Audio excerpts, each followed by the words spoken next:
Have you ever heard of a phrase that says 90% of people that are wealthy became wealthy through real estate? Right? I'm sure you have heard of such a statement. And that statement is what I want to break down today. Right? Last week we were talking about which one should you buy first, whether a house or a car first. And I recommended that, in my own opinion, you need to start with a house first, right? And I broken that down, but obviously it still depends on what are your needs, what are your requirements, right? So I'm just gonna go down now into details on talking about why you should buy real estate at the earliest time possible, right? Which actually support what I was talking about last week, to say what actually you must buy first, of which, like I said, I recommend you buy a house first, right? So let's talk about it in numbers. Why is it important to buy real estate, or to buy real estate, to buy a home first, right? You can buy a real estate for either staying in or for either renting out. But how does this help you actually generate wealth in a way? Okay, so let's talk about, today I'm gonna just represent these things on the board. So let's say you buy your house, right? It's a single home, family home. So this is your house, right? So let's say you buy it at a price of, let's say, the value of the house right now will be, let's say 500,000, right? 500,000, right?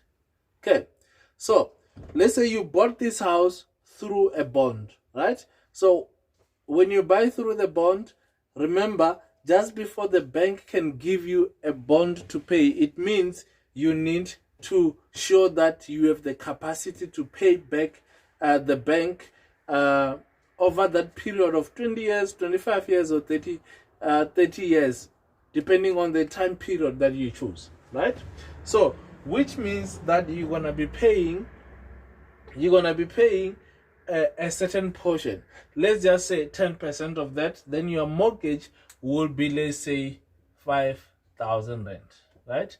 So this will be 5,000 rand per month that you will be paying on a monthly basis, right?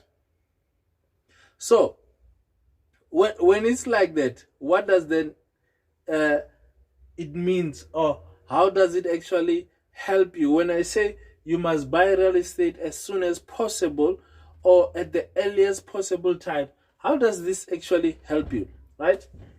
So if you bought your house, right, let's say 5 years ago, right, and you are looking at it now, so you have bought, let's say, this property 5 years ago for 500,000, you've been paying what do you call 5,000 every single month, right? So what actually happens with time here, right? What happens is that if you go and evaluate the home, this home that you are staying in, which you bought at 500,000, you'll find that most probably right now, after 5 years, it is going to be now at a price of 600,000. Okay, because in most cases your house grows up in value, so it what you call appreciates, right? Appreciates, right? And if we are talking about the discussion from last week, instead of a car, instead of appreciating, it is gonna what? Depreciate. It actually depreciate the very first moment that you take it out of the garage. All right. So now let's say your house have appreciated in 5 years time. So now the current value of that house is what? Is 600,000. Right? So when it's 600,000, so what does that actually mean, right? How do you actually make a lot of money here, right? So You have been paying for that period of 5 years. You have been paying that 5,000, which is the mortgage. Ne? So some of that 5,000 is going towards the principal amount, and some is going towards the interest that the bank charges you, because the bank, when they lend you money, they need to make money in return, right? Because they're not running a charity services or something like that. They need to make money, so that's why they charge you interest. It doesn't matter. I'm not considering what the interest rate was at that point. That is not the point here. Okay. So now, as you are paying that 5,000 per month, remember, some portion of that is going towards paying up your principal amount, right? After 5 years, you might find that you have probably paid.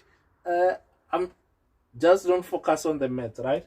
Let's just focus on the concept of what we're saying here, right? Let's say, for example, you have paid an amount of 100,000, for example, towards that here, right?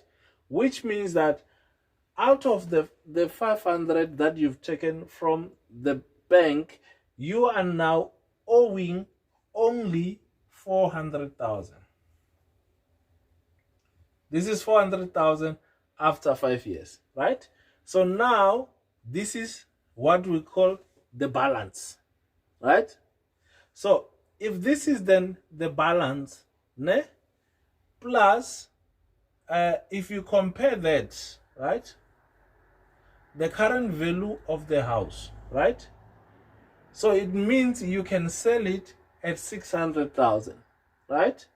And then you can pay back the bank what? 200,000, which is 400,000, which is what you owe them, and then you will be left with how much?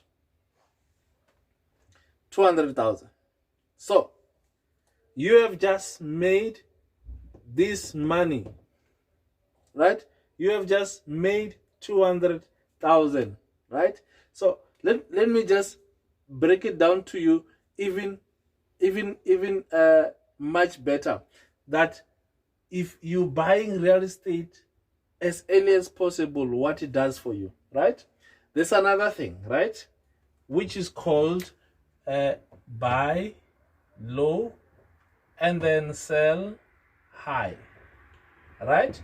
So let's go back in time 5 years ago, right? So if, let's say, this same house, that the value it was valued at, when it was valued 5 years ago, it was, let's say, it was at that time, let's say 570, right?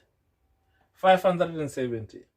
Now, because you are using what we call buy low and sell high strategy, you bought the property at 500,000 because you were able to negotiate, or whatever the reason might be that enabled you to buy at that price, right? So now what does it mean?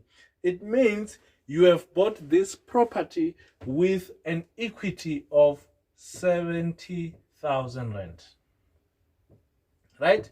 This in real estate is what you want to do. Buy a property that is valued higher than the purchase price that you actually offering. So this, it actually works out magic, because now after that 5 years, the property will appreciate. So let's say it added another 100,000. You have been paying the bond. Now you have actually built equity. So you have built equity by buying low and selling and selling high. You have built equity by paying your installment. You have built equity through the property itself appreciating in value. So this is the power of real estate, right? You cannot do these things with a car, right? You cannot do these things with a car. This is why I say it is better to buy a house first than to buy a car first, right? You see what actually makes sense in terms of building wealth. Now imagine, right? Imagine if you are buying every 5 years, right? Every 5 years you are buying one of these, right? So now imagine how much money, how much wealth you will build. So it is very much important, especially for the young people, for us that are just only starting to work. It is very much important to make that decision to actually know and understand what you must buy first, because this will determine how far or how well you do in your financial life, right? As we always say, we don't want you to be the passenger of your financial situation. We want you to be the driver of your financial situation. And this that I just tell you here makes you the driver of your financial situation, right? Because you are just making money without doing anything. That is called now passive income. You think and you generate money, right? This is how the wealthy people generate money. But for us, we want to exchange what?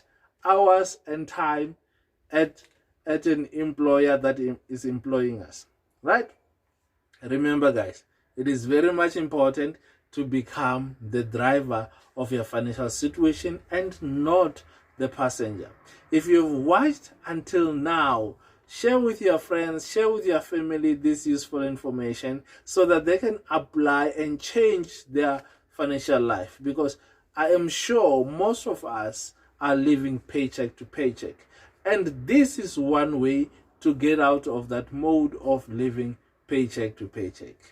I will see you in the next one. Cheers.